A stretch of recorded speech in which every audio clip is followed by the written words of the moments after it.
Halo semuanya, welcome to The Grid bareng gue Rangga. Gue sekarang lagi make Apple Watch Series 5 yang Nike Edition. So far sih gue puas makainya. Kira-kira gimana experience gue selama make Apple Watch Series 5 ini dalam waktu sekitar hampir 1 tahun? Dan kalau udah punya Series 5, worth it nggak buat upgrade ke Series 6? Nah, tapi sebelum lanjut, jangan lupa buat subscribe ke channel The Grid ya. Karena kita bakal banyak ngomongin tentang gadget dan teknologi dengan bahasa sehari-hari. Dan juga kita bakal ngupdate video baru setiap minggunya. Oke? Yuk, kita lanjut. Ada beberapa hal yang menurut gue adalah poin plus dari Apple Watch Series 5 ini. Yang pertama adalah always on display. Ini juga jadi salah satu alasan utama kenapa gue beli Apple Watch Series 5 ini. Gue sempat pakai beberapa Apple Watch sebelumnya, yaitu Series 1 dan Series 3. Tapi kadang capek juga kalau mau lihat jam harus di-tap dulu atau di raise to wake. Nah, gue nggak menemukan itu di Apple Watch Series 5 karena layarnya udah always on display. Overall, gue nyaman banget pakai Apple Watch Series 5 ini karena adanya fitur always on display. Dan ini menurut gue adalah killer fitur yang ada di Apple Watch Series 5. Kemudian, Watch OS 7.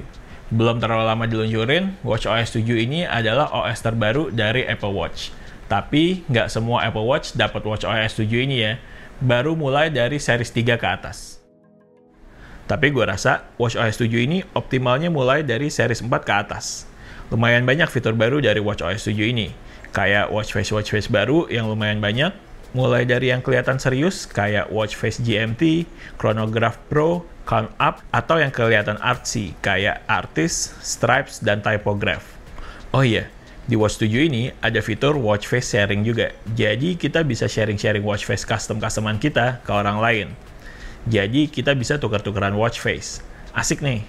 Terus ada juga fitur Sleep Tracker untuk ngedetect pola tidur dan ngatur jadwal tidur. Dan fitur yang juga jadi highlight di Watch OS 7 ini yaitu hand washing. Di era pandemi kayak sekarang, cuci tangan itu jadi lumayan penting. Nah, fitur hand washing ini bisa ngedetect saat kita cuci tangan dan ngasih timer 20 detik. Untuk kita make sure udah cuci tangan dengan benar dan bersih. Fitur ini berguna banget buat yang suka lupa cuci tangan abis dari luar rumah. Dan yang terakhir, activity trackernya. Gue sekarang mulai coba untuk berolahraga. Karena di kondisi kayak sekarang, kita harus tetap fit dan jaga badan supaya nggak gampang sakit. Gue ngusahain tiap hari, tapi paling nggak seminggu 3 kali lah, selang-seling antara jogging dan sepedahan. Nah, gue nge-track activity ini pakai Apple Watch Series 5. So far emang oke banget activity trackernya. Dan banyak kompatibel dengan apps lain kayak Nike Plus buat lari atau Strava buat sepedahan. Tapi kalau ada olahraga lain yang kalian lakuin, tetap bisa didetect juga dengan Apple Watch Series 5 ini. Untuk melihat data trackingnya bisa via aplikasi fitness di iPhone. Dan cukup detail datanya. Berapa workout yang udah dilakuin, waktu olahraganya, sampai data kalori yang udah terbakar, semua tercatat di apps fitness ini. Keren pokoknya. Oh iya, tambahan dikit. Apple Watch Series 5 yang gue pakai ini adalah yang Nike Edition. Jadi emang lebih difokuskan untuk olahraga. Bedanya tuh di strapnya yang perforated atau bolong-bolong.